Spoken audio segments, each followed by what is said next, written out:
la ville la plus rentable du monde aujourd'hui s'appelle Dubaï. Localisation d'hier n'est pas localisation d'aujourd'hui. Et encore une fois, tout dépend de ce que tu recherches, tout dépend de ce que tu veux. Les Français sont 7e. On était 5e en 2022. On perd de la place, pas parce qu'on investit moins, au contraire, on investit plus. Mais il y a tellement de personnes du monde entier qui sont en train de venir s'installer et qui viennent investir à Dubaï. En termes de rendement, pour répondre à ta question, on va être en moyenne sur du 7 à 8% net. Et bien sûr, on peut faire des belles opérations avec du 10 à 12%, même des fois plus. Ok. Dans ce nouvel épisode, j'ai décidé de réinviter Mounir Rejdal, le fondateur de l'agence immobilière DRN, qui aide les investisseurs à se positionner sur un marché immobilier en pleine croissance aux Émirats Arabes Unis. Nous avons décidé de refaire un épisode pour répondre à toutes vos questions que nous avons pu avoir lors du précédent épisode et aller un peu plus en profondeur sur les différentes questions autour du marché immobilier de Dubaï. Je vous laisse découvrir cet épisode dans son intégralité et surtout, n'hésitez pas à vous abonner et à liker ce podcast. Comment ça va, Mounir ? Écoute, merci à toi, Bastien, et ça va très très bien. Ça va ? Comment ça se passe depuis la dernière fois qu'on s'est vu ? J'ai reçu beaucoup de demandes, beaucoup d'auditeurs justement qui avaient posé des questions, un peu comme toi, qui souhaitaient qu'on refasse un podcast de façon à répondre à leurs questions. Donc là, on y est. J'espère qu'on répondra à un maximum de questions et c'est pas la dernière. C'est vrai. Et surtout, on a eu pas mal de questions qui... C'est vrai, quand on a fait notre premier podcast, on avait, on va dire, vu les grandes lignes. Et il y a eu beaucoup de questions vraiment un peu plus approfondies, on va dire. Et c'est ça que j'aimerais voir aujourd'hui avec toi pour répondre justement à l'ensemble de ces questions sur un épisode complet. Ça te va ? Écoute, très bien, on est pareil. C'est bon. Alors, déjà, la première question qui est souvent revenue. Tu peux nous parler des différents quartiers résidentiels de Dubaï et leurs caractéristiques qui sont pour toi uniques par rapport au marché actuel de Dubaï? Qu'est-ce que tu vois par rapport à la demande de tes investisseurs? Alors, il va y avoir deux types de quartiers. Donc, ça va être les communautés ou le centre-ville ou les quartiers stratégiques. Quartiers stratégiques, j'entends la Marina, JBR, La Palme, Downtown Business Bay. Donc, ça va être beaucoup de buildings pour la plupart, sur La Palme des villas, bien entendu. Et ensuite, on va avoir les communautés. Les communautés, c'est des quartiers résidentiels avec que des villas, donc des maisons, et de temps en temps, on a quelques buildings, mais l'avantage de ces quartiers résidentiels, c'est que très souvent, les familles s'y dirigent. On va retrouver des parcs, on va retrouver des piscines, des lacs, beaucoup d'activités, de temps en temps des centres commerciaux, et c'est ce qui va te permettre justement à des familles de pouvoir s'installer, s'implanter, avec des écoles, notamment à côté. Donc ça, c'est des questions que j'ai pu recevoir après le dernier podcast qu'on a fait. Et voilà. Sinon, on va retrouver les quartiers, comme je disais juste avant, stratégiques. Donc avec tout ce que j'ai cité précédemment. Et là, ça va être plus pour des jeunes couples qui viennent d'arriver ou des cadres dynamiques, par exemple, qui viennent d'arriver tout simplement sur Dubaï et qui veulent être en plein cœur de l'action. Cœur de l'action, ouais. Exactement. C'est vrai qu'il y a un vrai sujet autour de l'école parce que c'est vrai que Dubaï, c'est assez récent. Au final, ça n'a que 50 ans quand on voit par rapport aux autres villes. Et il y a ce sujet autour de l'école, beaucoup qui est revenu. Surtout, je pense que c'est une interrogation pour les Français. Est-ce que toi, tu peux un peu parler un peu plus de ce sujet pour peut-être informer et rassurer les gens qui veulent venir s'installer en famille par rapport à l'école? Alors, il faut déjà commencer par des inscriptions. Il faut savoir qu'il y a pas mal d'écoles ici qui sont pleines. Donc, si on ne s'y inscrit pas, on ne peut pas arriver à la dernière minute et s'inscrire dans une école. Ce n'est pas possible. Ensuite, donc, en fonction du niveau de l'enfant, il va falloir le placer dans une école qui est adéquate. En termes d'école, on va retrouver des écoles françaises, des écoles anglaises, libanaises, américaines. Enfin, il y a vraiment tout type d'écoles. Et là, ça va vraiment être à l'affinité de la famille de savoir où on va les positionner. Mais le plus important, ça va être l'inscription bien en avance. Je vois beaucoup trop de gens qui arrivent au mois d'août pour une inscription en septembre. Alors, on va pouvoir trouver des écoles, mais malheureusement, on n'aura pas le choix de l'école qu'on veut. Après, pour rebondir sur ta seconde question, je pense qu'il va être le prix. C'est la question la plus demandée. On va être sur des budgets aux alentours, donc en moyenne des 1 000 € par enfant, donc par mois, bien entendu. Et en fonction des écoles, des fois, ça va monter à 1 300, 1 400. Il y aura des écoles un peu moins chères, mais des écoles aussi beaucoup plus chères. À savoir qu'on a un niveau d'études et d'éducation ici qui est vraiment très, très élevé. On a des professeurs qui font partie des meilleurs mondiaux et c'est pour ça qu'on va y retrouver ce système éducatif. Ok, donc ça veut dire qu'il faut quand même avoir, si on souhaite s'expatrier à Dubaï, il faut quand même prévoir, surtout si on a une famille, déjà par rapport à ça. On va pas venir du jour au lendemain et avoir des places à l'école. C'est vrai que c'est assez restreint pour l'instant, donc il faut prévoir. Et du coup, c'était une question, à mon avis, qui tracassait revient souvent, exactement. Ça tracasse les gens, c'est sûr. Quand on a des enfants, on souhaite leur trouver une école directement en arrivant dans un nouveau pays. Et c'est un sujet. Il faut juste pas se tracasser, il faut juste anticiper. Ouais. D'accord, puisque c'est pas du tout une problématique d'inscrire un enfant à l'école. Au contraire, justement, si on vient à Dubaï, c'est pour y retrouver un système éducatif qui fait partie des meilleurs mondiaux aujourd'hui, pour retrouver justement une certaine sécurité. D'ailleurs, c'est pour ça que beaucoup de personnes viennent s'installer à Dubaï, des opportunités. Mais si on anticipe bien les choses, et encore, je connais des familles qui sont venues s'installer avec des enfants, à la dernière minute, ils ont réussi à inscrire leur enfant. Ce que je disais, c'est pas qu'on pourra pas l'inscrire, c'est qu'on pourra pas la choisir. Ok. Et dans ces quartiers, c'est lequel qui est le plus prisé à l'heure actuelle par les expatriés? Ah, très très bonne question. Alors, si on regarde un petit peu aujourd'hui dans le top 3 des communautés les plus vendues, c'est Arabian Ranches. Donc, c'est une communauté qui a été faite par Emaar. Après, je sais que les Français aujourd'hui aiment beaucoup Damac Hills et Dubai Hills. Après, bon, forcément, ça dépend du budget, que ce soit à la location ou à l'achat. Les budgets diffèrent en fonction de ces quartiers. Et pourquoi ils sont aussi prisés, Damac Hills?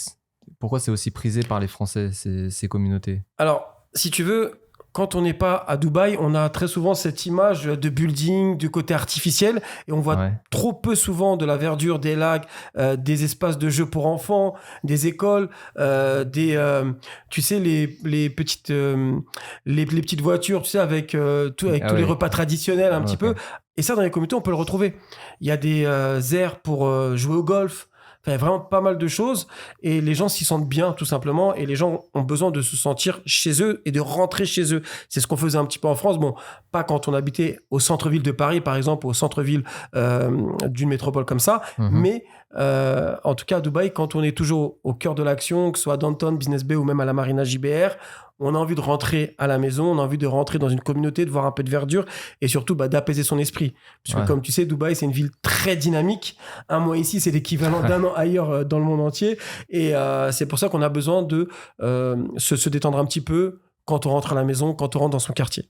C'est ça. En fait, quand j'étais venu la première fois, on m'avait parlé d'Amaki, j'avais l'impression que c'était vraiment loin et je voyais pas, en fait, on va dire, l'objectif d'habiter là-bas. Pour moi, c'était vraiment encore trop résidentiel et la plupart des gens qui viennent ici, ils viennent travailler. Enfin, moi, c'est ce que je fais actuellement, mais en fait, maintenant que j'ai le recul, je me dis, c'est sûr que si tu restes trop au centre, downtown, Business Bay, je pense qu'au bout d'un moment, t'exploses. Donc, c'est bien d'avoir en fait ce juste milieu. Ce recul.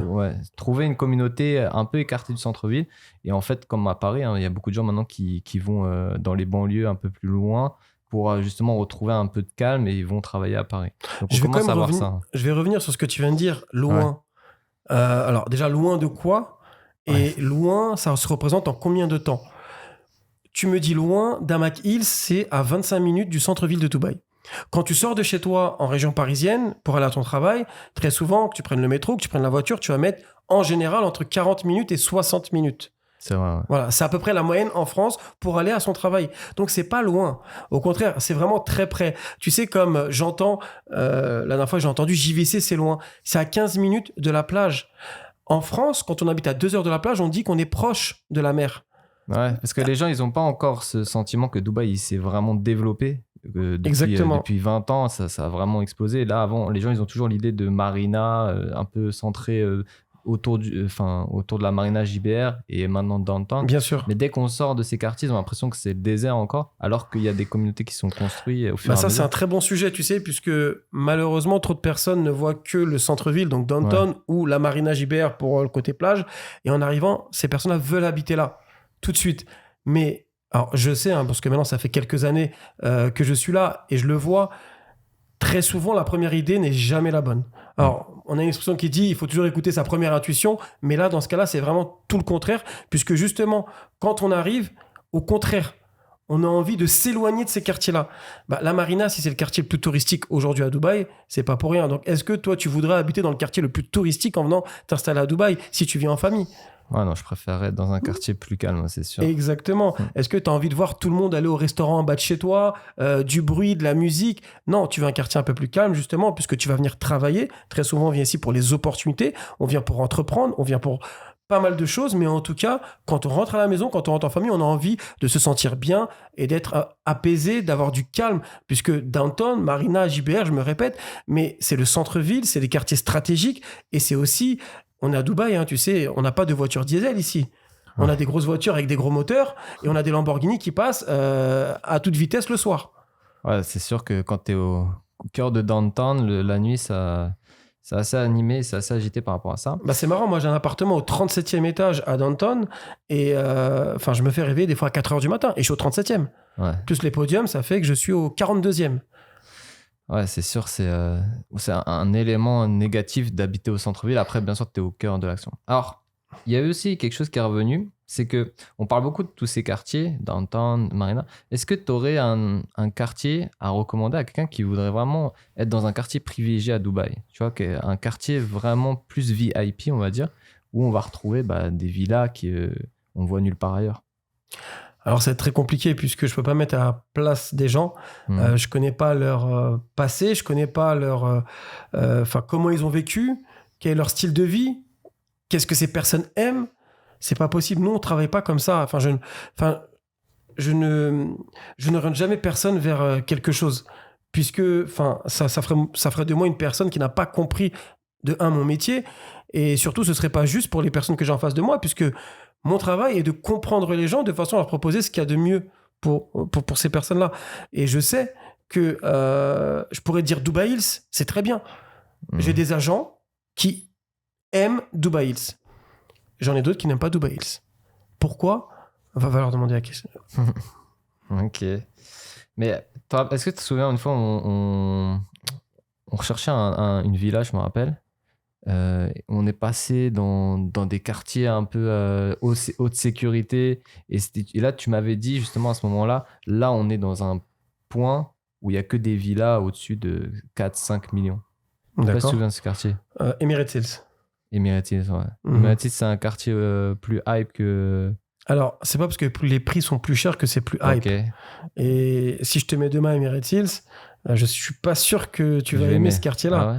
Il y a des personnes qui vont se sentir bien. Tu sais, il y a une communauté, par exemple, qui s'appelle Town Square, que les gens connaissent très peu, qui est loin. Et je le dis puisque j'emploie tes mots, on est à 30 minutes, 35 minutes. Mais j'ai des agents qui habitent à Town Square et qui ne bougeront jamais de Town Square, alors qu'ils ont le moyen de pouvoir habiter beaucoup plus proche du centre-ville. Non, ils aiment ce quartier-là. Mais encore une fois, c'est pour ça que l'échange, c'est pour ça que notre expertise va être importante, puisque, alors, autant on va accompagner des gens sur de l'investissement. Et là, bon, faites-nous confiance. Mais quand c'est du projet de vie, on va devoir se déplacer déjà pour ressentir un petit peu le feeling de la personne quand elle va arriver dans ce quartier, dans cette communauté. Et ça nous permet à nous déjà de comprendre. Tu sais, le dernier couple que j'ai eu en date, qui était avec un de mes agents, alors, nous, tout de suite, on lui a montré, tu sais, des maisons contemporaines. Tu sais, aujourd'hui, que ce soit toi ou moi, si on veut acheter une maison, on va partir sur des maisons toit carré, format contemporain. C'est tout le contraire de ce qu'il voulait. Il voulait quelque chose de beaucoup plus traditionnel, à la française, avec les toits triangles. C'est exactement ce que ces personnes-là recherchaient. Mais tu vois, sans la découverte et sans l'expertise, on ne les aurait pas orientés vers le bon produit. Et finalement, pour te dire, ces personnes-là, tu sais où elles ont fini ? Dis-moi. À Abu Dhabi. Ah, ok. Ouais. Exactement. Ah, c'est sûr qu'Abu Dhabi, c'est beaucoup plus traditionnel par rapport à ce qu'on peut voir maintenant sur Dubaï. C'est sûr que dans les nouveaux projets, on va dire, ils vont plus dans le style contemporain, cube, villa. Mais il y a toujours des gens qui recherchent plus, on va dire, le côté authentique et le style différent qu'ils préfèrent. Peut-être que c'est on va dire, une tendance actuelle que certaines personnes ne sont pas vraiment fans. Et donc, du coup, il faut savoir répondre à leurs demandes. Ça, c'est intéressant. Ne sont pas vraiment fans, c'est aussi quelque chose qu'il faut, que nous, en tout cas, on cherche à comprendre. Parce que très souvent, il y a ce que les gens veulent et ce qu'ils veulent vraiment, c'est la différence entre avant nous et après nous. Ce vraiment, c'est vraiment notre expertise. Les gens écoutent les gens. Les gens sont influencés par les gens.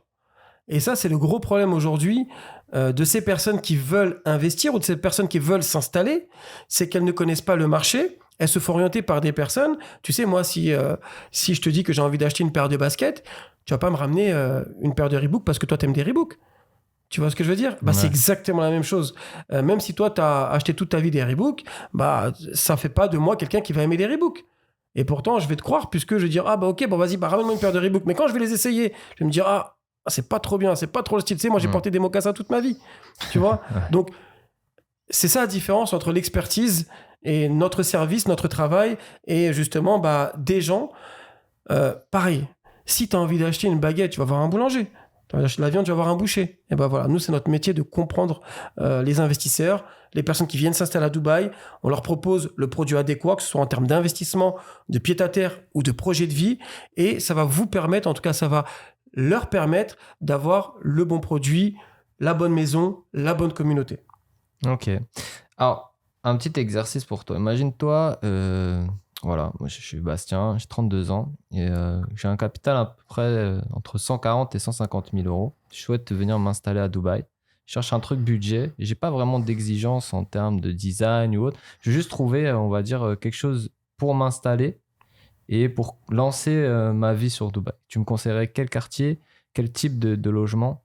Pour toi, ce serait quoi si tu as mon type de profil là? Je vais commencer par te poser des questions. Okay. Tu m'as donné un budget. Tu m'as pas dit combien de chambres tu souhaitais? Écoute, une chambre, je pense que ça serait correct. Un studio, je trouve ça trop petit. Mais je sais pas exactement parce que pour moi, à première vue, je sais pas, je vois des logements, je me dis peut-être Dubaï, c'est minimum 300 000 euros le studio, 400 000 euros le studio, tu vois. Et potentiellement, je pourrais pas acheter. Est-ce que 150 000 euros, ça serait trop peu? Il faudrait que je passe par de la location obligée, tu vois? Alors, ça dépend de ce que tu as derrière. Puisque bien sûr, si tu as 150 000 euros et que tu viens acheter un studio à 150 000 euros et qu'il te reste rien derrière, ce serait mal te conseiller. Non, 150 000 euros de budget appartement. Pour l'immobilier. Voilà, très bien, super. Donc, dans ce cas-là, si tu m'as dit un studio ou un F2, on va se diriger vers un quartier, je pense, qui va être dans les 15-20 minutes des endroits stratégiques. D'accord? Okay. Donc, mes premières questions vont être quels sont les quartiers que tu vas... qui vont être importants pour toi? Est-ce que tu vas être plus proche de downtown, pour le travail par exemple, ou de Business Bay, ou est-ce que ça va être JBR Marina? Moi, j'ai besoin de travailler, alors je pense que je devrais me diriger plus vers Business Bay au quotidien. D'accord, très bien. Donc, tu vas avoir deux quartiers. Tu vas en avoir un qui s'appelle JVC, où on va être à 20 minutes de Business Bay downtown, d'accord, et à 15 minutes de la Marina.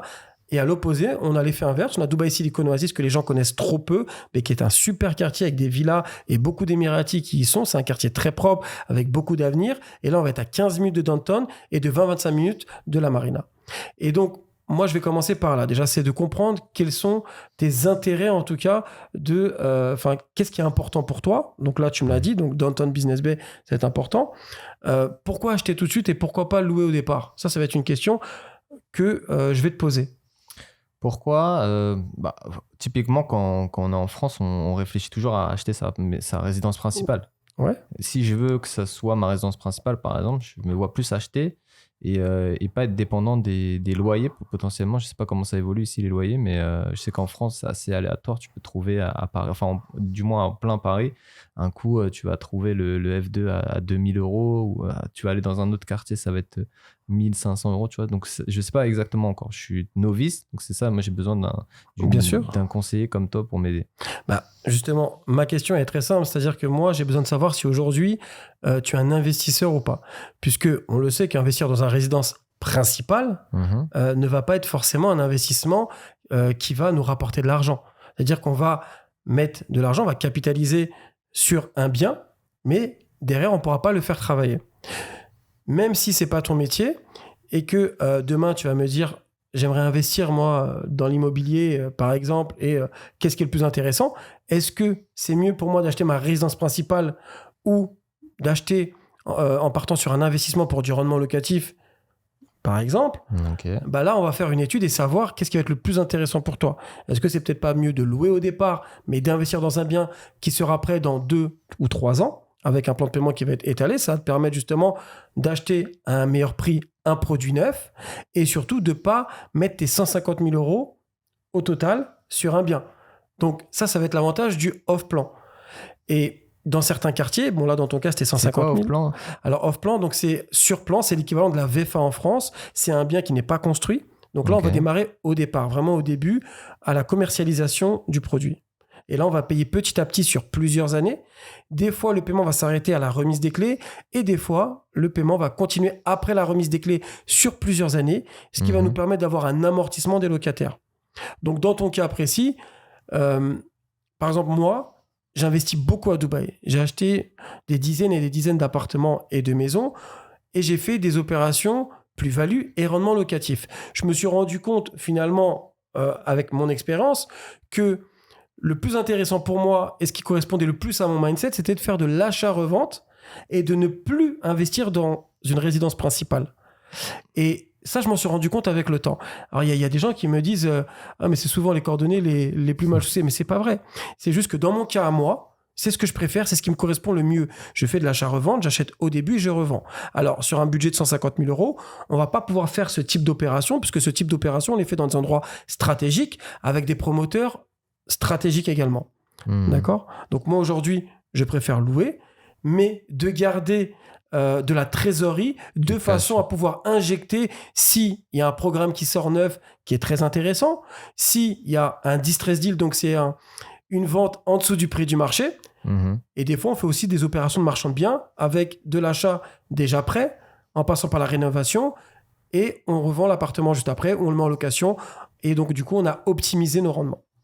Donc, en fait, toi, ce que tu me dis, c'est que c'est plus intéressant que je garde mon cash, au lieu d'acheter directement une résidence principale, que j'investisse dans des plans de paiement, enfin sur un bien neuf avec un plan de paiement, et prendre un appartement en location pour justement garder ma trésorerie et ensuite potentiellement faire de l'achat-revente typiquement avec ce plan de paiement ou pendant la construction. C'est ça que tu me conseillerais? Alors, c'est pas ce que je te conseille, c'est juste que je t'ouvre les yeux sur les différentes possibilités qui s'offrent à toi. Ouais, parce qu'en France, on n'a pas du tout cette éducation-là. En fait, au final, le dream français, c'est plus d'aller sur trouver sa résidence principale, faire un crédit sur 20-25 ans et attendre que le temps se passe. Tu sais, pour moi, ce serait trop facile aujourd'hui, et je comprends ce que tu dis, mais ce serait trop facile pour moi de me dire, bon, ok, il a 150 000 €, allez, je vais lui vendre un appartement à 150 000 €. Ok. Voilà, je viens, je prends ma commission, je t'ai fait la vente, t'es content, je suis content. Okay. Et c'est ça que je t'ai dit, justement, l'expertise, c'est de comprendre qu'est-ce que tu as réellement, qu'est-ce que tu veux vraiment. Puisque très souvent, et je l'ai dit tout à l'heure, on n'est pas sûr de ce qu'on veut vraiment. Donc c'est pour ça que je te pose des questions, mais en tout cas, je t'ai proposé différentes options. Et peut-être qu'avec notre conversation, notre discussion, nos rencontres, nos visites, on va voir que finalement, peut-être que ce qui te correspond le mieux, ce serait autre chose que ce que tu as dans la tête. Puisque le marché de Dubaï, tu ne le connais pas. Et c'est justement pour ça que je t'ouvre différentes portes. Toi, tu arrives en me disant, moi, c'est la porte A. Ben, moi, je te dis, attention. Ok, elle est bien, la porte A, mais tu as peut-être la B, la C et la D qui s'offrent à toi. Ouais. Non, c'est sûr que je voyais pas du tout les choses comme ça, enfin, au niveau investissement. Et je pense qu'il y a très peu de gens qui ont conscience, en fait, du marché actuel de Dubaï, puisque, en fait, dans les médias traditionnels, on voit peu l'activité immobilière. Okay. Est-ce que toi, tu pourrais un peu nous parler justement de cette activité immobilière depuis que tu es ici? Comment ça a évolué par rapport aux transactions, par rapport aussi aux investisseurs français? Est-ce que tu as un regard là-dessus pour informer l'audience, pour leur faire découvrir qu'au final, Dubaï, c'est pas juste les influenceurs et Dubaï Mall? Alors, bon, déjà, les influenceurs, on entend de moins en moins ce mot, mais d'ailleurs, tous les influenceurs n'ont pas une image négative. Il faut retirer cette mauvaise connotation, puisque il y a des personnes qui sont ici implantées, qui ne font de mal à personne, et au contraire, qui font de la bonne pub pour Dubaï ou autre. Après, c'est les gens, dès qu'ils entendent influenceur, en fait, c'est une connotation négative qu'il faut peut-être des fois retirer, mais en tout cas, il ne faut pas juger les personnes comme ça sur un premier abord. Alors, le marché, tout simplement, il est en plein boom. Certes, on a eu la crise, donc on a eu le Covid, et encore, Dubaï a été une des villes qui a le mieux géré la crise, mais post-Covid, donc fin 2020, début 2021, ça ne fait que de monter. Et chaque année, on me dit, on n'est pas dans une bulle, on n'est pas encore à 4 000 € le mètre carré à Dubaï en moyenne. À savoir qu'on vient d'atteindre le pic le plus haut ce mois-ci en termes de prix au mètre carré. Ça n'a jamais atteint ce pic-là. En termes de transactions, sur 2023, je te donne un exemple, on parlait de BusinessBet tout à l'heure, on a enregistré plus de transactions en 2 mois et demi sur 2023 que sur toute l'année à Business Bay en 2022. Et tu vois, le marché, finalement, il est logique. La destination Dubaï est un peu un refuge pour beaucoup de gens. Certes, il y a des personnes d'Europe qui viennent pour des raisons fiscales, d'accord, elles viennent s'implanter, elles implantent leur société ici, elles viennent travailler ici pour ne plus payer d'impôts, de taxes. C'est aussi un refuge, on l'a vu récemment, concernant les guerres qu'il y a eu, que ce soit avec la Russie et l'Ukraine, les problèmes qu'il y a eu récemment avec la Syrie et la Turquie. Donc, aujourd'hui, je me sens pas bien, j'ai un problème de sécurité, je vais à Dubaï.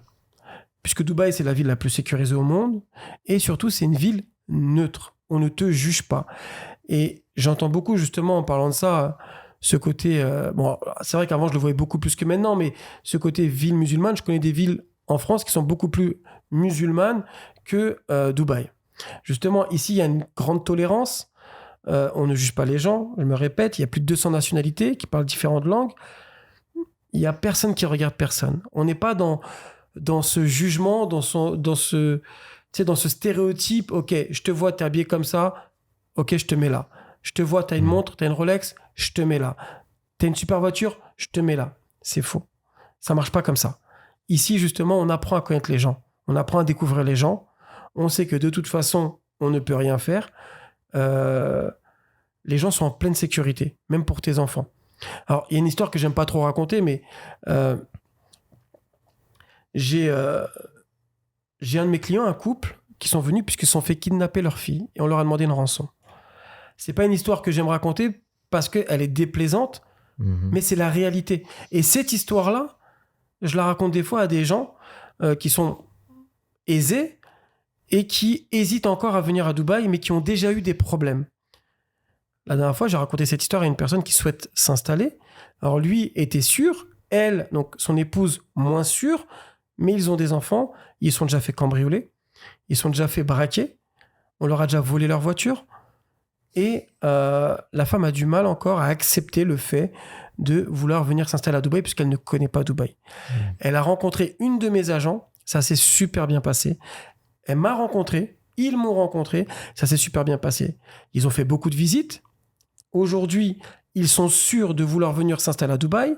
Ils ne savent pas encore dans quel quartier, puisque là, justement, on en parlait tout à l'heure, ils sont en train de faire des visites de tous les quartiers, ce qu'on conseille fortement pour de l'installation et non pour de l'investissement.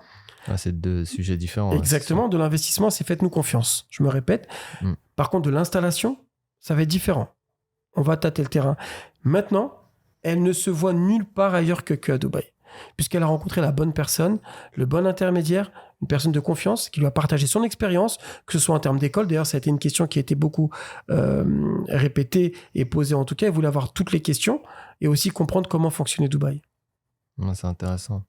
Et du coup, en termes, là, on repart un peu sur l'investissement. En termes d'investissement, on peut espérer quoi comme rendement ici à Dubaï ? Alors, déjà, depuis mai 2022, on est sur la ville la plus rentable du monde, avec des taux d'occupation qui commencent à frôler les 80%. Donc, de toute façon, on sera plus haut qu'ailleurs dans le monde. Alors, oui, je sais et j'entends des investisseurs me dire, moi, je fais des opérations marchand de biens avec du 12% brut. En France. En France. Okay. Bon, après, le net, même s'ils atteignent 7-8%, c'est pas tout le monde qui sait faire ça. C'est vrai qu'il y en a qui ont des super rendements. C'est vrai qu'il y en a qui font des belles opérations, que ce soit en France ou en Afrique ou en Turquie ou au Maroc. On l'entend beaucoup. Mais si on prend dans son général, dans son global, la ville la plus rentable du monde aujourd'hui s'appelle Dubaï.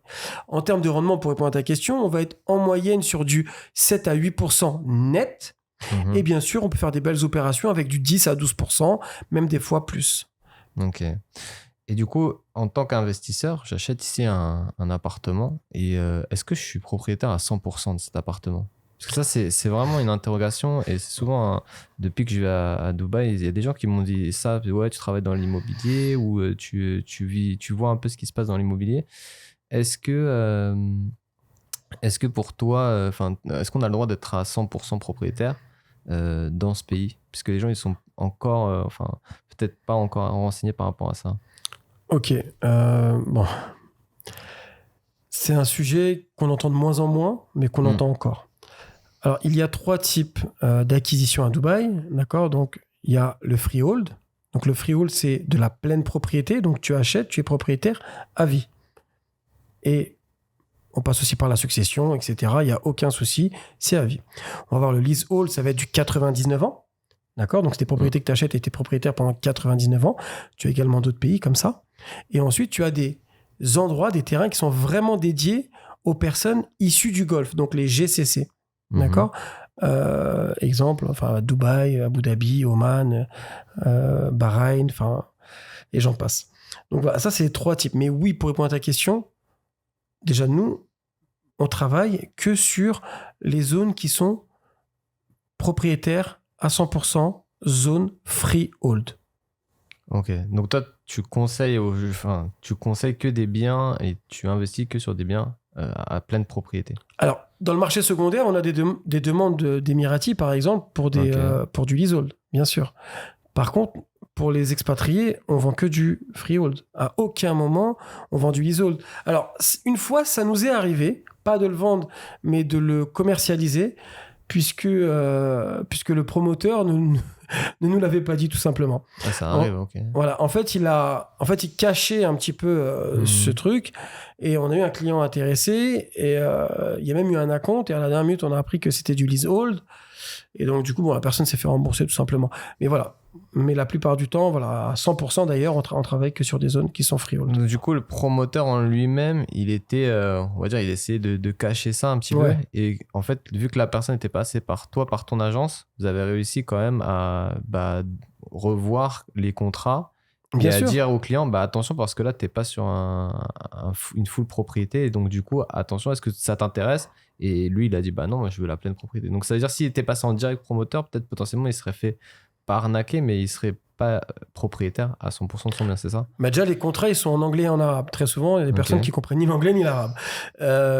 Et sur la relecture du contrat, donc après la réservation, puisque les différentes étapes sont simples, tu as la réservation, donc tu payes 5 000 €. Ensuite, tu vas voir le booking form, c'est l'acte de réservation. Et à la relecture de cet acte de réservation, on a vu effectivement que c'était une zone leasehold. Et donc, du coup, là, on a dit tout de suite au promoteur, écoute, c'est pas possible. Il est français. Il veut pas du tout acheter dans du leasehold. Et voilà. En fait, c'est vrai que le promoteur, même à nous l'avait caché, mais on s'est rendu compte qu'il le faisait un petit peu avec tout le monde. Donc, c'est pour ça que, également, nous, on travaille pas avec tout le monde. On travaille avec les plus gros promoteurs. On vend que des biens où les comptes séquestres ont été activé, donc le promoteur peut commercialiser le bien. Voilà, on s'assure de pas mal de paramètres la plupart du temps. Ce promoteur-là, on avait déjà travaillé avec lui sur d'autres zones qui étaient en freehold, et sur ce produit-là, lui faisant confiance, si tu veux, on est passé un petit peu à la trappe. Voilà, après, je pense que des erreurs, ça peut arriver à tout le monde, mais en tout cas, on s'est très bien rattrapé, on s'est fait rembourser, et la personne, du coup, a racheté après avec nous sur une autre communauté. Et en tant qu'investisseur, est-ce qu'il y aurait un intérêt que je me positionne sur ces leasehold plutôt qu'une free zone? Freehold, pardon. Alors, il peut y avoir un intérêt, mais dans 99% du temps, non. Okay. De toute façon, on n'a jamais cette demande, et ce mot leasehold, de toute façon, refroidit tous les investisseurs. Ouais, non, c'est sûr. Je pense que c'était ce qui est bloqué pendant un moment les gens à investir à Dubaï, et depuis qu'ils ont débloqué, on va dire, ça a ramené pas mal de gens. Est-ce que tu as une idée de qui investit le plus à Dubaï? Bien sûr, les Indiens. Les Indiens, ok. Et depuis tout le temps. Ok. Après, tu as les Russes. Alors, le dernier trimestre 2022, les Russes étaient passés devant. Forcément, tu sais, vu qu'il y avait eu la guerre, donc avec les chiffres, etc., ils sont passés devant. Ouais. Mais les Indiens ont repris le dessus sur 2023. On va voir les Pakistanais, on a les Anglais. Les Français sont 7e. On était 5e en 2022. Donc, on perd de la place. Ouais. Mais on continue d'investir beaucoup, mais aussi on perd de la place, pas parce qu'on investit moins. Au contraire, on investit plus, mais il y a tellement de personnes du monde entier qui sont en train de venir s'installer et qui viennent investir à Dubaï qu'on n'est plus on n'est plus que, je sais pas moi, 3 millions d'investisseurs, mais du coup, on passe à 7 millions d'investisseurs. Même si nous, on est plus, du coup, en pourcentage, on est moins. On est moins, ouais. Ah, c'est intéressant parce que la plupart des gens avec qui j'ai communiqué, ils pensent qu'il n'y a que des Français à Dubaï alors qu'on est potentiellement, je ne sais pas quel pourcentage. 1%, on représente 1% de la population. Ok, on est juste 1%. Voilà. On est juste 1%. Mais dans les médias, on a l'impression qu'on prend tout l'espace de Dubaï alors qu'en fait, on n'est qu'une fourmi par rapport Mais c'est normal puisque Alors, ça me fait rire. La dernière fois, justement, je dois boire un café avec un client et il me disait il y a beaucoup de Français à Dubaï. Alors, on était dans un café pour les Français. Ouais. Donc, forcément, oui, si tu vas dans un café pour les Français, tu vas retrouver que des Français. Comme je pourrais t'amener dans un café que pour les Russes et là, tu vas me dire avec des Russes. Ok, il y a des bars où il n'y a que des Indiens. Voilà, puisque tu sais très bien que d'ailleurs en France on est un petit peu comme ça, on aime se retrouver, on aime être en communauté. Ouais, c'est sûr. Et d'ailleurs il y a un programme qui avait été lancé il y a quelques années sur JVC et tous les Français investissaient sur ce programme-là. Et justement les personnes étaient contentes d'investir sur ce programme puisque elles savaient qu'ils vendaient pour la plupart aux Français. Donc du coup voilà, il faut pas s'étonner de retrouver que des Français si on va dans un endroit où il n'y a que des Français. C'est vrai. Ok. Et en parlant de ça, ces derniers temps, j'ai été pas mal ciblé par un promoteur. Et il y a pas mal de Français qui m'ont parlé aussi de ce promoteur, ça s'appelle Euro24. Ouais. Pourquoi il y a autant de mouvements autour de ce projet par rapport au marché francophone ? Qu'est-ce qui attire et qu'est-ce qui est, on va dire, intéressant pour un francophone d'investir à Euro24 ? Alors, le plan de paiement. Tout simplement. Okay. C'est-à-dire qu'aujourd'hui, nous, les Français, on est habitués à l'effet levier de la banque. D'accord ? Donc, on est habitué à avoir un autofinancement qui va se faire puisque je vais emprunter et ensuite, je vais mettre un locataire qui va me rembourser mon crédit. Or, la France n'a pas le même rendement qu'à Dubaï. Et donc, du coup, à Dubaï, si tu veux, il y a un concept qui est totalement différent. C'est déjà, en France, pour faire un crédit, tu le sais, il faut des fiches de paye, il faut un avis d'imposition, maintenant, il faut un garant. Et en plus, aujourd'hui, ça commence à être de plus en plus compliqué à obtenir des crédits. Les taux d'intérêt, ils augmentent. Le pouvoir d'achat, il baisse. Enfin, je t'évite tout ça. Mais à Dubaï, tu arrives avec 20% du montant total. Je vais te la faire très simple. Tu achètes un studio à 120 000 euros, tu as avec 20%, donc ça fait 24 000 euros. Tu rajoutes les frais de notaire, qu'on appelle ici les frais de DLD, donc de Dubai Land Département, qui sont de 4%. C'est exactement la même chose qu'en France, puisque sur un programme neuf en France, on est sur 4%, et sur l'ancien, on est entre 7 et 8%. Ici, on est tout le temps à 4%. Donc, je rentre avec 24% de l'apport, du montant total, pardon. Donc, du coup, on va être sur du 30 000 euros. Et ensuite, je vais payer tous les mois. Et justement, le plan de paiement, c'est un 20-80. Donc, je paye 20% tout de suite, plus les frais de notaire, et ensuite 1% par mois jusqu'à la remise des clés.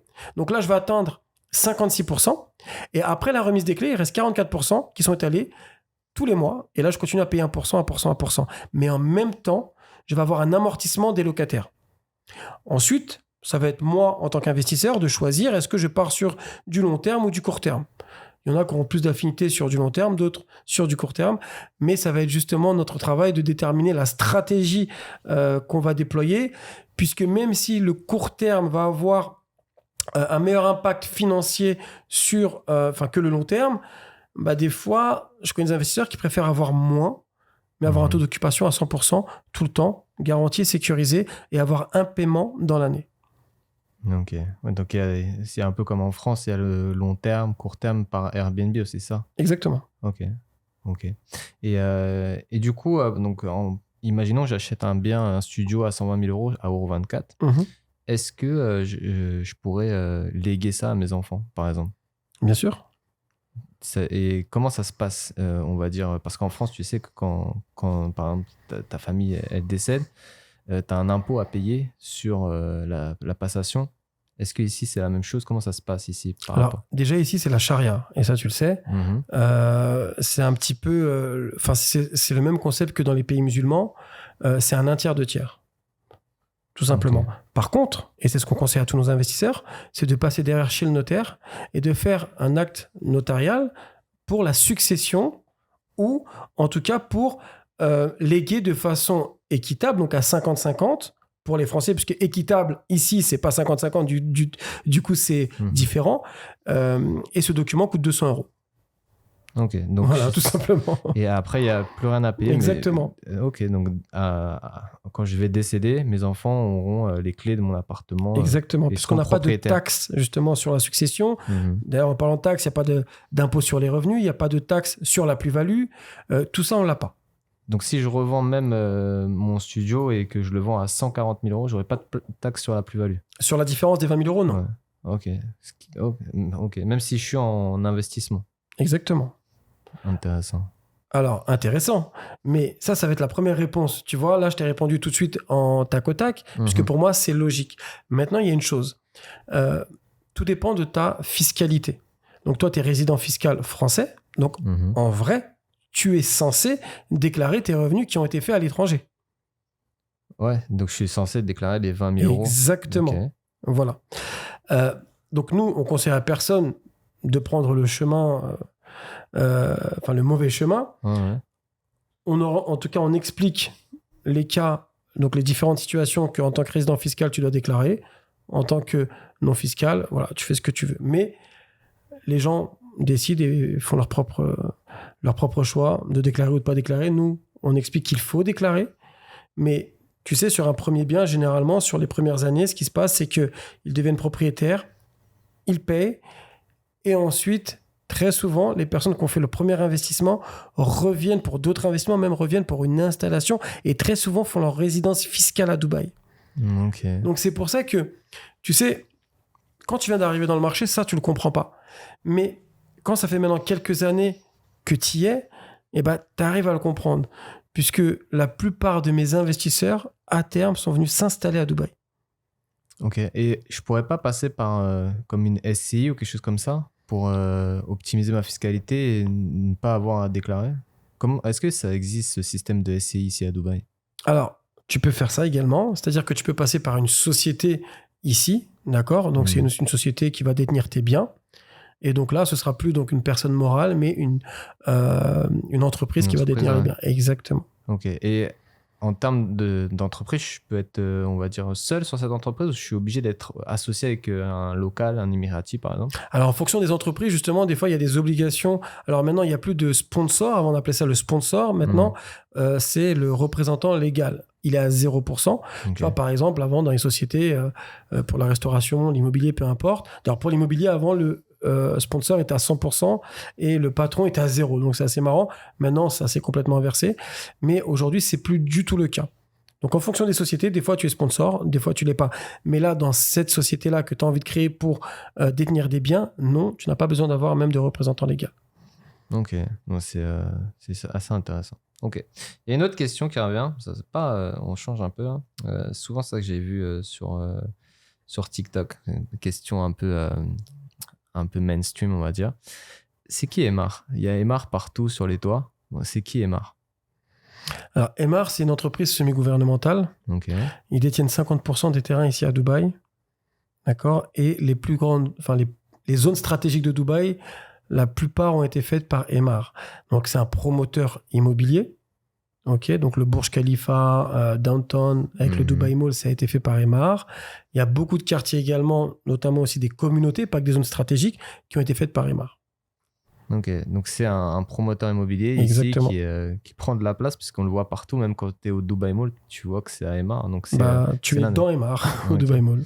Ok, donc toi, maintenant que tu as une vision sur le marché, ça serait quel promoteur que tu recommanderais aux investisseurs? Est-ce qu'il y a des warnings que tu mettrais à des gens qui souhaitent investir sur des projets? Parce que il y a les gros promoteurs comme Emaar, comme on vient de dire, mais il y a aussi des différents promoteurs. Il n'y a pas que, il y a des plus petits et tout. Est-ce qu'il y a des warnings que tu mettrais à des gens et quel promoteur, toi, tu conseillerais? Je vais te répondre un petit peu comme tout à l'heure. Ça va dépendre de ce que tu recherches. Maintenant, c'est vrai que tu as des... je donne un exemple. Emaar, puisqu'on en parlait, c'est un promoteur avec lequel, dans 90% des cas, tu vas faire une plus-value. Puisque leur stratégie à eux, c'est de monter les prix de lancement en lancement. Okay. Et tu as d'autres promoteurs comme ça, du type Meras, qui ont cette stratégie, Ellington, qui ont la stratégie, Shoba également. Ensuite, tu as d'autres promoteurs qui vont se spécialiser dans le plan de paiement, puisqu'ils vont acheter justement des terrains par exemple à JVC, à Dubai Silicon Oasis ou ailleurs, et donc ils vont faciliter l'acquisition sur un plan de paiement. Ça ne veut pas dire qu'ils sont moins bien que les autres, ça veut juste dire que leur stratégie est différente. Donc c'est pour ça que si moi je parle avec toi aujourd'hui, je vais te demander quelle est ta stratégie et surtout quel est ton budget. Puisque rentrer sur du MR, c'est rentrer dans un 300 000 euros minimum. Ok, donc le ticket est plus élevé que ce que tu ticket est à m'as dit tout 300 à 000 l'heure euros. à Euro24. Tu parlais plus de 120 000 euros. Exactement. Ok. Parce que là, on va être dans des zones stratégiques très souvent. Et aussi, tu as une autorité du promoteur. Tu as investi dans une sécurité, même si aujourd'hui, on a quand même dans la commercialisation une sécurité dans l'investissement. Mais passer par Emar, qui est alors j'aime bien dire le master développeur, mais ça veut tout rien dire, mais qui a déjà fait ses preuves, du coup, tu t'engages, mais tu as le cœur tranquille. Ok. Et alors, dis-moi les warnings. Alors, les warnings, tu sais, je vois trop de gens qui arrivent à Dubaï avec des idées. Ça, c'est pas de la bonne qualité. Ah, ça, c'est... Eux, ils livrent toujours en retard. Ah, eux, ils sont pas sérieux. Alors, je vais pas citer de promoteurs, même si je sais que les gens aimeraient bien que j'en cite, mais tout le monde a son talon d'Achille. Même Emar, réellement. Le plus important, c'est de croire au système qu'il y a autour de Dubaï, puisqu'aujourd'hui, tu as, en passant par la commercialisation, l'ouverture de comptes séquestres, donc ton argent est bloqué au gouvernement, c'est-à-dire que le promoteur ne va pas s'en servir, en tout cas pas de la totalité, pour pouvoir investir dans sa promotion. Et tu sais, la dernière fois, je parlais de ça avec un client, justement, et on parlait d'un promoteur en question X. Il a très souvent livré dans les temps, même des fois en avance, et il y a un programme sur lequel il a eu beaucoup de retard. Et là, il est jugé sur ce programme où il y a eu beaucoup de retard. Tu en as un qui s'appelle Y, qui a tout le temps livré en retard. Mais depuis 2022, il livre dans les temps. Tu en as un qui s'appelle Z, qui a toujours livré, alors pas de la mauvaise qualité, puisque les gens confondent qualité et finition, mais de la mauvaise finition. Et du coup, depuis quelques temps, il livre que de la bonne finition. Donc finalement, tu sais, Dubaï, ça évolue. Tu as des normes qui se mettent en place. Tu l'as dit tout à l'heure, c'est nouveau. Ça a 50 ans. Donc, les normes évoluent, les promoteurs évoluent, les constructeurs évoluent. Tu sais, aujourd'hui, là, il y a 200 000 Russes qui sont arrivés avec un panier moyen à $1 million chacun. C'est le panier moyen des Russes. Et quand les constructeurs, quand les promoteurs voient ça, le flux de personnes qui ont de l'argent, puisque très souvent, c'est des millionnaires. D'ailleurs, Dubaï, c'est la ville qui a le plus de millionnaires au mètre carré. Qu'est-ce qui passe ? On élève le niveau d'exigence. On élève la demande. On élève la qualité. Le design. Il y a des promoteurs aujourd'hui où il y a plus de designers que de vendeurs. Puisque tout est en train de changer. Dubaï s'adapte très vite au marché. Les lois changent très vite. Les normes changent très vite. Ce qu'il ne faut surtout pas, c'est de partir avec cet esprit un peu français, tu vois, de stéréotyper quelque chose et de dire ah ça c'est noir. Voilà. Des fois c'est pas noir, des fois c'est un peu gris, des fois c'est... c'est sûr que tout va très très vite, donc ça veut dire que les informations, elles n'arrivent pas aux oreilles de tout le monde. Ils sont encore bloqués aux années 2000 où il y avait encore des promoteurs qui pouvaient partir avec l'argent des investisseurs, tu vois. C'est pour ça qu'il y a beaucoup... Il y a beaucoup de préjugés. Pardon. Ok. Donne-moi trois conseils à un investisseur que tu donnes souvent. Les 3 conseils que tu donnes toujours à un investisseur avant d'acheter. Pour de l'investissement locatif ? Investissement. Ouais. Vraiment investissement ? Localisation ? Localisation ? Et le 3e ? Localisation. Exactement. Okay. Aujourd'hui, nous, si tu veux, on a des statistiques qui nous permettent de déterminer quelles sont les zones les plus rentables de Dubaï. Tout ça, on le voit. On a les dernières transactions. On a les prix au mètre carré. Donc, la localisation aujourd'hui veut tout et rien dire, puisque tout à l'heure on en parlait, JVC n'était pas une localisation avant. mais en est devenue une aujourd'hui, puisque c'est une des zones les plus rentables de Dubaï. L'évolution de JVC est juste incroyable. Tout à l'heure, je t'avais fait un comparatif sur Business Bay, mais JVC, c'est plus de 140% par rapport à l'année dernière, et je te parle que sur 2 mois et demi. C'est-à-dire, on va taper du 1000%, je pense, à la fin de l'année. Ce qui a été vendu, c'est à peu près, il y a eu 1700 transactions à JVC sur 2022. En 2023, sur 2 mois et demi, on est déjà à 2800 transactions. Okay. C'est vrai que JVC, c'est le quartier actuellement qui fait le plus de bruit. Exact. Et, d'ailleurs, les gens, excuse-moi de te couper, les gens disent c'est à 2 minutes de JVC maintenant. Tu sais, quand les gens vendent du Arjan, c'est à 2 minutes de JVC. Donc, c'est pour ça que je te dis, localisation d'hier n'est pas localisation d'aujourd'hui. Et encore une fois, tout dépend de ce que tu recherches, tout dépend de ce que tu veux. Mais pour un investisseur aguerri, pour un investisseur qui a des fonds, je lui conseille vraiment de la localisation stratégique. Centre-ville, bord de mer. Et une dernière chose qui est très importante, c'est que, tu sais, la dernière fois, je parlais avec un investisseur et il me disait moi, je viens d'arriver, c'est mon premier investissement, je vais prendre un plan de paiement. Et je lui ai répondu tout simplement mais explique-moi comment ça se fait qu'aujourd'hui, puisque tu veux un plan de paiement, c'est ce que tu veux, alors que moi, je sais le budget qu'il a, son vrai budget. Pourquoi tu veux partir sur un plan de paiement? C'est mon premier investissement, je vais commencer tranquille. Ben non. Un produit qui se vend à JVC se vend généralement entre 3 et 4 mois, avec un plan de paiement sur 6 ans, 6 ans et demi. Donc ça, c'est le bon plan pour le Français. C'est le bon plan, puisqu'il est habitué à ça. Alors qu'un produit à Business Bay, à Downtown, à Gibert ou à Marina, ou à Blue Water, ou à La Mer, ou à City Walk, se vend en 1 heure. La dernière fois, Emar a lancé un projet, il s'est vendu en 50 secondes, avec un plan de paiement sur 3 ans, avec un prix beaucoup plus cher. Donc, le plus facile à vendre n'est pas le plan de paiement. Le plus intéressant n'est pas le plan de paiement. Bon, déjà, de 1, le plus intéressant, c'est en fonction du budget et du mindset, on en a parlé tout à l'heure. Mais pour quelqu'un qui, en tout cas, qui a le choix, s'il se dit que je pars sur un plan de paiement pour me sécuriser, il fait une erreur. Ah, c'est marrant parce que moi, tu m'as dit, enfin, tu vois, en fonction du profil, tu arrives à adapter Exactement. En fonction du portefeuille. Bien sûr, parce que derrière, tu sais, quand tu prends un plan de paiement, tu es marié avec le bien sur la durée du plan de paiement. Puisque la plupart du temps, tu ne vas pas générer d'argent.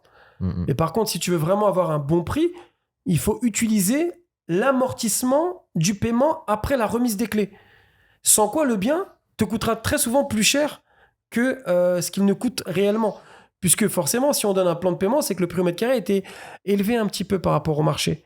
Donc du coup, pour revenir en dessous, il faut amortir à travers des locataires. Ok. Alors, tout à l'heure, tu m'as parlé que toi, tu étais un investisseur maintenant où tu faisais presque du trading, où tu revendais presque pendant la construction. C'est que du placement financier. Ok. C'est-à-dire que je peux prendre un projet sur plan et le revendre avant qu'il soit livré. Bien sûr. En fonction des promoteurs, tu dois atteindre un certain pourcentage pour pouvoir revendre. Okay. Emar, par exemple, c'est 30%. Shoba, c'est 40%. District One, c'est 50%. Chaque promoteur a ses règles, donc d'où la relecture du contrat qui est très importante. Et d'ailleurs, tiens, on en parle, mais tu as même des promoteurs qui te donnent un plan de paiement sur 4 ans, par exemple, mais à la revente, tu ne transfères pas le plan de paiement après la remise des clés. Et il y a beaucoup de gens qui se sont fait avoir comme ça, sur certains projets que je ne veux pas citer, mais qui se sont fait avoir en achetant des biens, donc du coup, plus cher au mètre carré, avec un plan de paiement sur 5 ans ou même plus, et qui se sont retrouvés bloqués avec leurs unités, puisque à la revente, le plan de paiement ne pouvait pas se transférer. Mais comme le prix était plus cher au mètre carré que la réalité, donc du coup, le bien ne se vendait pas. Okay. Donc c'est pour ça qu'il faut faire attention quand on achète, de surtout parler avec des personnes qui ont un minimum d'expertise et d'expérience. D'où l'intérêt de passer par toi ou ton agence. Alors, il n'y a pas que moi, il n'y a pas que mon agence, puisque ce serait trop facile de dire ça. Il y a également d'autres agences qui sont très sérieuses sur le marché, et j'aime bien le souligner. Mais effectivement, nous, on fait partie en tout cas des agences sérieuses. On est plus d'une vingtaine actuellement de collaborateurs au sein de l'agence qui gèrent la partie sur plan, qui gèrent la partie revente et la gestion locative. Vraiment, on s'occupe de tout à 360 degrés. Quand tu viens chez nous, tu ressors de chez nous content. Puisque si tu veux revendre, déjà, on t'a bien conseillé.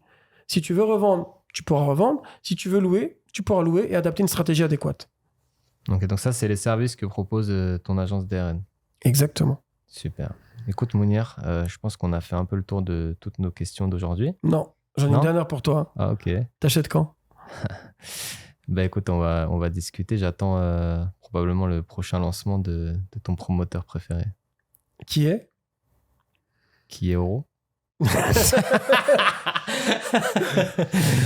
Euro 24. Alors, c'est un très très bon projet. Moi, personnellement, en fait, je suis devenu un investisseur aguerri à Dubaï. Mhm. Et aujourd'hui, moi, je fais de l'achat-revente. Pour faire de l'achat-revente, il faut aller sur des zones très stratégiques avec des tickets d'entrée qui sont beaucoup plus hauts. Mais je vais me servir du plan de paiement. Exemple, j'ai acheté un bien d'une valeur de 800 000 euros. Mhm. J'ai atteint 30%. Donc, 30% du 100 000, on est à 240 000 avec les frais, etc. J'étais sur du 280 000. Et je l'ai revendu avec plus de 150 000 euros de plus-value. Ok. Voilà, ça, c'est le type d'opération qu'on peut faire en ayant une personne qui comprend le besoin, une personne qui a une certaine expertise. C'est pas parce que Euro 24 ou Tartampion Projet sort demain que tu dois orienter tous tes clients vers ça. C'est faux. Non, tu as certains promoteurs qui correspondent à un certain type de clients en fonction de leur mindset et de leur portefeuille, bien entendu. Écoute, on se reparlera très prochainement. Et du coup, t'achètes quand? Très prochainement. À très bientôt. À très bientôt.